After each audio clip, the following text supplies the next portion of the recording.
Hello students, आज मैं आपको एनवायरमेंटल स्टडीज़ का यूनिट 2 इकोसिस्टम के एमसीक्यू कराऊंगा। सबसे पहला जो एमसीक्यू है, any unit a biosystem that includes all the organisms that functions together in a given area interacting with the physical environment so that the flow of energy clearly leads to defined biotic structure and cycling of materials between living and non living parts is known as. इसमें चार option है। पहला biosystem, environment, ecosystem, biotic and abiotic system. देखो biosystem नहीं हो सकता, जहाँ की इसके क्वेश्चन में दिया है biosystem, but this is not a biosystem. Environment के बारे में पॉसिबिलिटी है, इकोसिस्टम यस पॉसिबिलिटी है, बायोटिक और एबायोटिक सिस्टम नहीं हो सकता। तो the correct answer here is ecosystem, C is the correct answer. Second question देखिए, defined area of the earth where plants and animals including ourself develop relationship with each other for life, food, water, shelter and mates.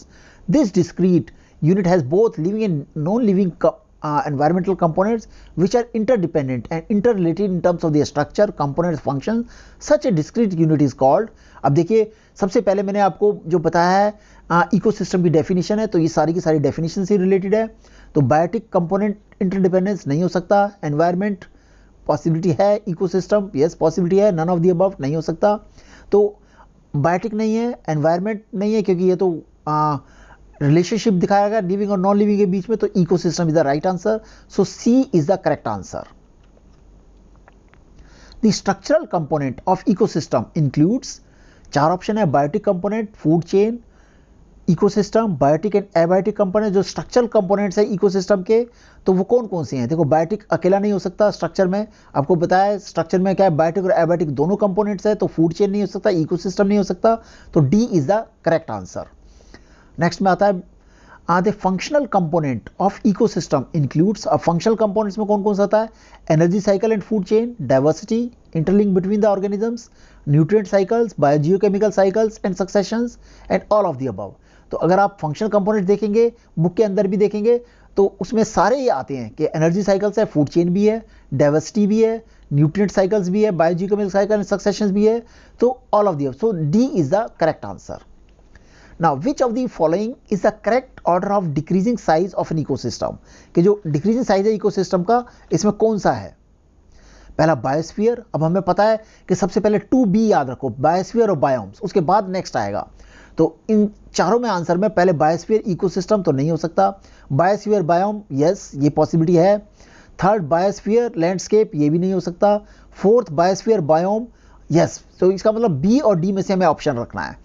तो B और D में से अगर देखेंगे आप, तो इसमें से आपके पास सबसे पहले बायोस्फीयर है, फिर बायोम है, फिर इकोसिस्टम है, फिर कम्युनिटी, फिर पॉपुलेशन, फिर इंडिविजुअल। यानी कि पहले biosphere, biome, landscape, ecosystem, community, land, population. अगर बी और डी में से कंपेयर करेंगे, अगेन मैं बता रहा हूं कि B is the correct answer, because landscape, ecosystem और कम्युनिटी यहां पर डी में पहले दे रही है, इकोसिस्टम बाद में है, तो which is not possible. So ecosystem पहले बड़ा आएगा, फिर कम्युनिटी आएगी उसके बाद। So B is the correct answer.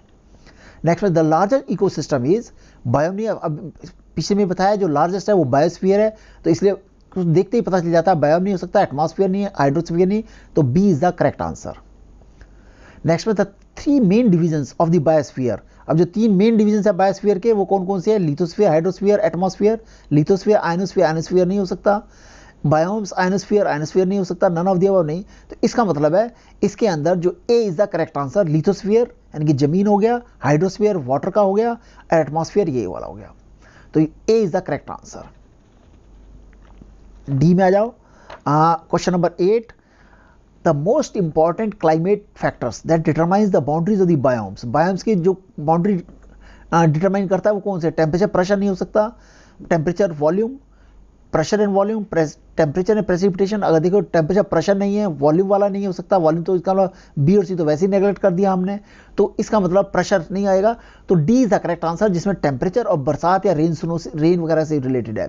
तो temperature and precipitation is the correct answer, D is the correct answer.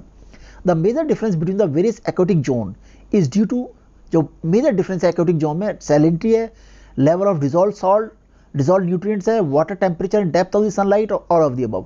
तो अगर आप जो एक्वेटिक जोन देखेंगे तो उसमें ये सारे के सारे कंसीडर करते हैं।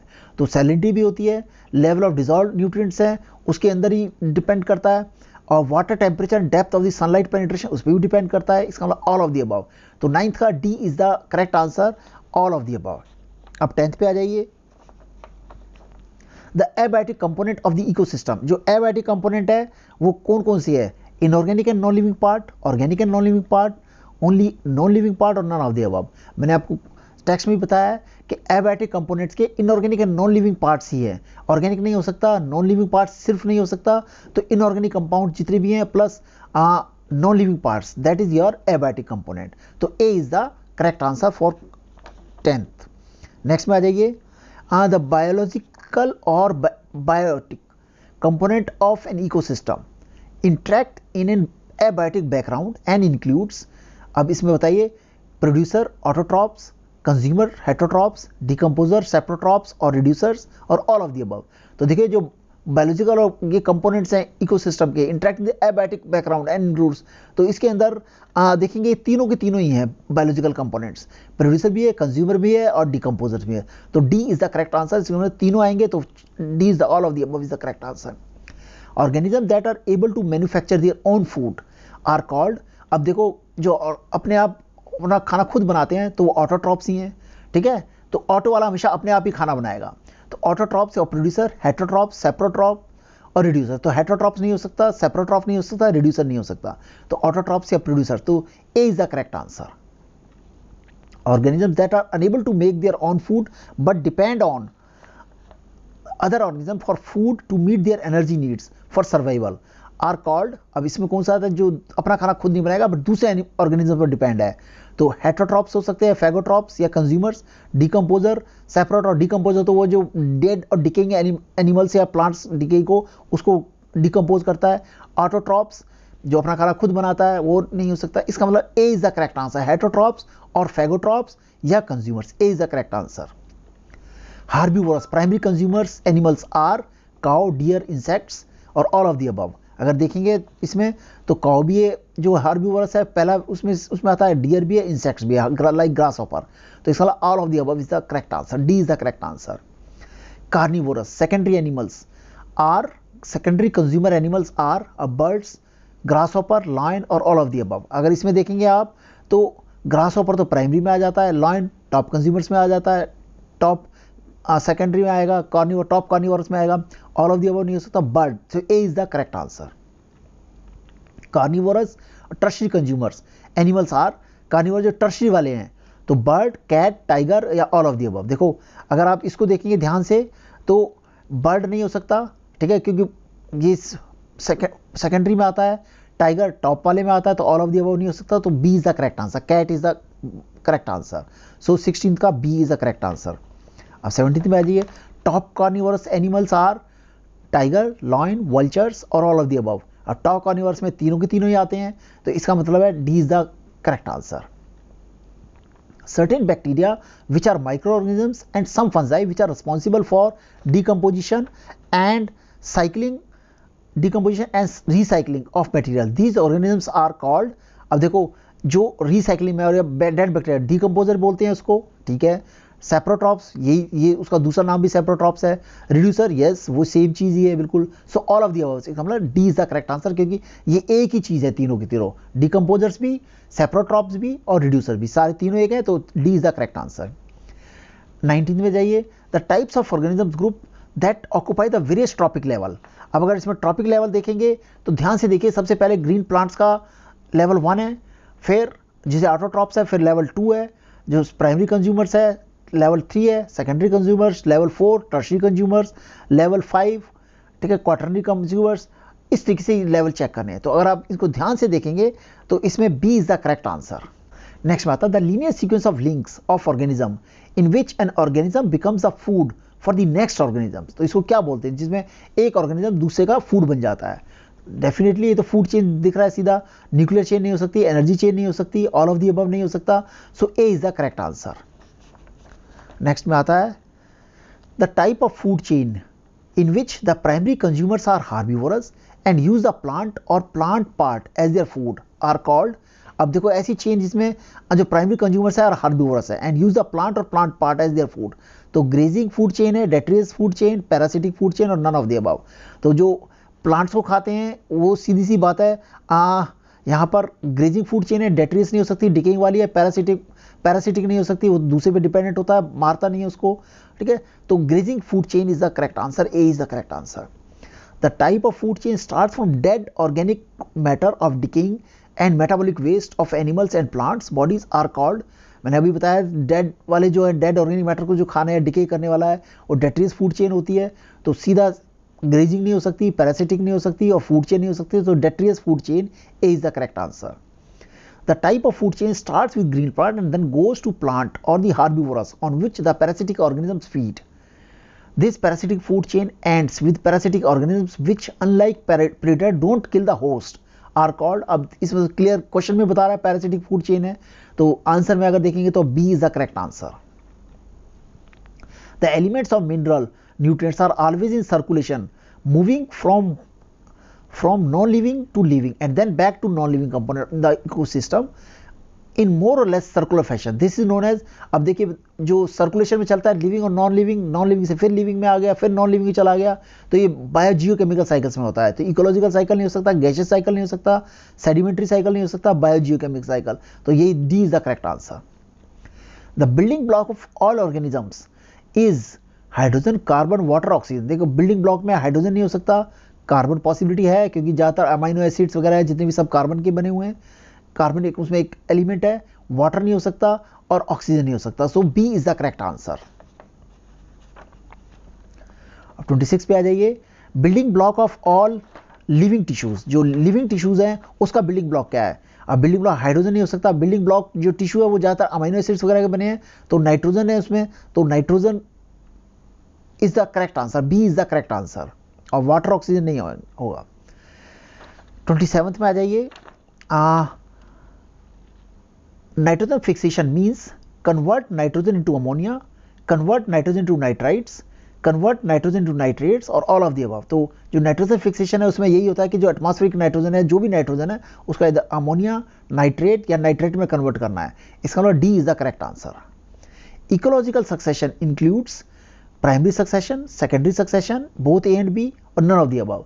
तो ये देखो प्राइमरी इकोलॉजिकल सक्सेशन में प्राइमरी सक्सेशन भी होता है, सेकेंडरी सक्सेशन भी होता है और बोथ ए एंड बी, इसका मतलब दोनों होते हैं ऊपर वाले, तो इसका मतलब C is the correct answer. Next में 29 में आ जाइए। When a community in an area is drastically disturbed, leading to the destruction which results in a new community moving into that area is called, primary नहीं हो सकती, primary तो लीचन से शुरू होती है, तो सेकेंडरी यस हो सकती है, टर्शरी कुछ होता ही नहीं है, so all of the above ये भी नहीं हो सकता, so B is the correct answer. Primary succession is initiated when a new area that has never previously supported an ecological community is colonized by plant and primary and animals is called, अब जो सबसे पहला जो initiate करता है, जब in the new area that has never been previously supported an ecological community is colonised by plant and animal. अब जो सबसे स्टार्टिंग पॉइंट है उसको क्या बोलते हैं? Pioneer community, tribal community, climax community. Climax तो सबसे लास्ट वाली स्टेज है, तो वो नहीं हो सकती, ट्राइबल नहीं हो सकती, तो पाइनियर कम्युनिटी एक ही बचा है, ठीक है, नन ऑफ द अबव नहीं है, तो pioneer community, so A is the correct answer. अब नेक्स्ट में आ जाइए। प्रोड्यूसर इज, जो प्रोड्यूसर है जो सबसे पहले प्रोड्यूस करता है, ठीक है, is at the bottom of the ecological pyramid, yes ये भी ठीक है बिल्कुल। At the start of the food chain, yes ये भी ठीक है। एंड ऑटोट्रॉप्स, यस ऑटोट्रॉप्स को बोलते ही प्रोड्यूसर है। All of the above, so इसका मतलब D is the correct answer. Detritus food chain begins with decaying organic matter always in the oceans with the producer और विद एयर पोल्यूशन। अगर 32 का answer देखेंगे तो डेट्रियस फूड चेन तो begins कहाँ से? डिकेइंग ऑर्गेनिक मैटर, वहीं से स्टार्ट होती है, तो A is the correct answer. Natural disaster such as hurricanes and floods are link to, किससे लिंक करते हैं? हरिकेन जिसमें नेचुरल डिजास्टर आता है, तो नेचुरल डिजास्टर के बाद क्या सेकेंडरी सक्सेशन में से लिंक करता है, तो ऑयल फील्ड सक्सेशन नहीं हो सकता, प्राइमरी सक्सेशन नहीं हो सकता, क्लाइमेट सक्सेशन नहीं हो सकता, तो सेकेंडरी सक्सेशन से ही होता है, जिसमें फ्लड हो, चाहे आग लगने का हो, चाहे डिफॉरेस्टेशन का हो, उसमें तो secondary B is the correct answer. Top consumers for obtaining energy eat, जो टॉप कंज्यूमर एनर्जी ईट करने के लिए किसको खाते हैं? हार्बीवोरस, कार्निवोरस, ओमनिवोरस और ऑल ऑफ द अबव। तो उनको जो टॉप कंज्यूमर्स है उनको जो मिल जाता है उसी को खा जाते हैं, तो it means D is the correct answer. Two types of biogeochemical cycles are, water cycle and gaseous cycle, नहीं ये नहीं हो सकता। सेडिमेंट्री एंड कार्बन साइकिल, उसमें से एक ठीक लग रहा है। Gaseous and sedimentary cycle, yes ये दोनों ठीक लग रहे हैं। नाइट्रोजन सल्फर साइकिल, इसमें ये भी ठीक नहीं है। तो इसका मतलब C is the correct answer, in which gaseous and sedimentary cycles हैं बायोजियोकेमिकल के 2 साइकिल्स के। The basic functional and self sustaining unit of biosphere consisting of all living and non living organism component of a particular area that interacts and exchange material with each other। अभी ये basic definition ही है ecosystem की, सीधा answer इसका B है, because ecosystem की basic definition है, तो B is the correct answer. Entire region of the surface of the earth comprising of atmosphere, lithosphere and hydrosphere where organism can live is called. सीधी सी बात है। अब ये देखिए जरा, इसमें जहाँ पर ऑर्गेनिज्म लिव कर सकता है तो इकोसिस्टम नहीं हो सकता, यहाँ पर तो एटमॉस्फेयर, लिथोस्फीयर और हाइड्रोस्फीयर इसको कहा है, तो मतलब C is the correct answer. Environment नहीं हो सकता, इकोसिस्टम नहीं हो सकता, इकोसिस्टम बड़े की बात कर रहे हैं। बायोटिक कंपोनेंट हो सकता है biosphere, so C is the correct answer. Non living components like air, water, soil, light, organic and inorganic compound in the ecosystem, इस जिसमें सारा कुछ इंक्लूड कर दिया है, is called abiotic component, biosphere, biotic component और एनवायरमेंट। अगर आप देखेंगे तो इसमें सब कुछ इंक्लूड कर दिया है, तो इसमें से क्या है, which is the correct answer, non living component. Non living की बात कर रहे हैं तो इसमें मतलब जिससे एबायोटिक कंपोनेंट, एबायोटिक हो सकता है, बायोटिक नहीं हो सकता, बायोस्फीयर नहीं, एनवायरमेंट नहीं, तो इसमें तो खाली एबायोटिक कंपोनेंट है। A is the correct answer. The sequential process of eating and being eaten in an ecosystem which involves with the transfer of energy from one trophic level to another trophic level is called environment, ecosystem, food chain and biotic. सीधी सी बात है, जब एक जीव दूसरे जीव को खा रहा है फ्रॉम वन ट्रॉपिक, तो इसमें क्या है, जो जीव एक दूसरे को खाएगा, this is food chain, so C is the correct answer. 40 में आ जाइए। The process of change in the species structure of an ecological community over time in which the time scale can be in decades is called. अब इसको क्या बोलते हैं जिसमें time, तो एबायोटिक कंपोनेंट नहीं हो सकता, बायोस्फीयर नहीं हो सकता, इकोलॉजिकल सक्सेशन, यस ये इसी की डेफिनेशन है, एंड फूड चेन नहीं हो सकता, तो C is the correct answer. The cycles where the primary reservoir is the atmosphere as far as the living organisms are concerned, examples are carbon and hydrogen are called। अब जहां पर primary reservoir atmosphere हो या hydrosphere हो, that is your gaseous cycle, तो B is the correct answer 41 का। The cycle where principal reservoir lies in the earth crust and released into the ecosystem by weathering, mining and erosion। For example, तो इसके अंदर principal cycle reservoir क्या है, earth crust है, तो earth crust किस में से सेडिमेंट्री साइकिल्स में होता है, तो गैसेस नहीं हो सकता, नाइट्रोजन नहीं हो सकता, कार्बन नहीं हो सकता, तो A is the correct answer.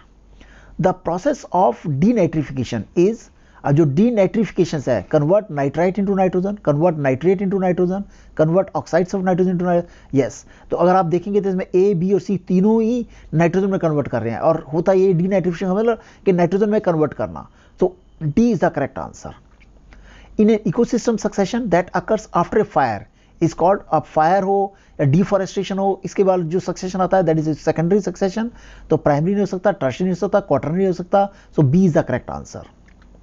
The first plant to grow in a new ecosystem is termed as, अब जो पहला प्लांट जो ग्रो करता है इकोसिस्टम में उसको पाइनियर स्पीशीज बोलते हैं, न्यू स्पीशीज, ओल्ड स्पीशीज या नन ऑफ द अबव, तो A is the correct answer, pioneer species बोलते हैं उसको, तो A is the correct answer। Lichens contribute to primary succession by, lichens कैसे कंट्रीब्यूट करते हैं, decomposing organic matter from animal and plant, breaking down the rock to form the soil, yes यही होता है लीचेन का काम, ये है कि सबसे फर्स्ट स्टेप है breaking down the rocks to form the soil, और breaking down the carbohydrate into glucose, ये नहीं हो सकता, डी नहीं हो सकता, तो B is the correct answer. Natural disaster such as hurricanes and volcanic emissions are link to, अब मैंने अभी फिर रिपीट कर रहा हूँ ये क्वेश्चन को, जो नेचुरल डिजास्टर है वो लिंक टू सेकेंडरी सक्सेशन है, तो सीधा देखते ही पता चल रहा है B is the correct answer.